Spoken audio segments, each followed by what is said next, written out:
हल जाओ। अरे सही कहता रे भाई, चल सना तेल मसाला नमक मिलाई ले हल जाओ, हम मिलाई ले हल जाओ। अभी खाली बा बगीचा हमार पिकनिक मनाई ले हल जाओ। अभी खाली बा बगीचा हमार पिकनिक मनाई ले हल जाओ। अब खीरे नया साल के असरा पुराई ले हल जाओ, हम पुराई ले हल जाओ। अभी खाली बा बगीचा हमार पिकनिक मनाई ले हल जाओ।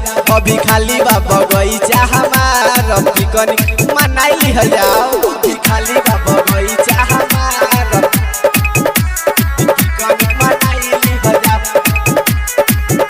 अभी खाली बा बगीचा हमार पिकनिक मनाई ले हल जाओ। लिट्टी चोखा मुर्गा बावे औरी बाया चार रे, दारू बिना सुनाइया रवा सब बाबे कार रे।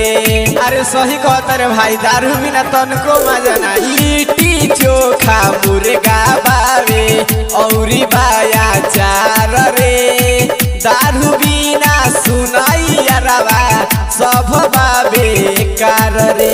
खखोरा ना बखोरा ना लंगटुआ झगरुआ के बोलाई ली हल जाओ। खखोरा ना बखोरा ना लंगटुआ झगरुआ के बोलाई ली हल जाओ, हाँ बोलाई ली हल जाओ। अभी खाली बा बगीचा हमार पिकनिक मनाई ली हल जाओ। अभी खाली बा बगीचा हमार पिकनिक मनाई ली हल जाओ। अभी खाली बा बगीचा हमार पिकनिक मनाई ली हल जाओ।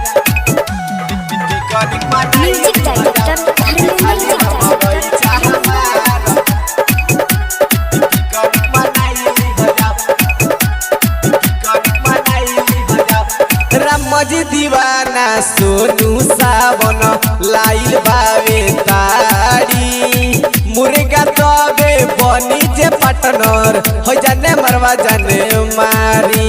पाकशाला का देखतारी मार, हाँ रामजी दीवाना सोनू सावन लाइल बावे तारी, मुर्गा तबे बनी जे पार्टनर हो जाने मरवा जाने मारी। हाली चिखना मंगरुआ झगरुआ बनाई ले हल जाओ।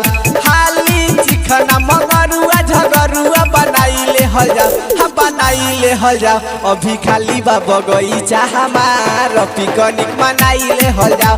अभी खाली बा बगीचा हमार पिकनिक मनाई ले हल जाओ। शारदा म्यूजिक पकड़ी बाजार।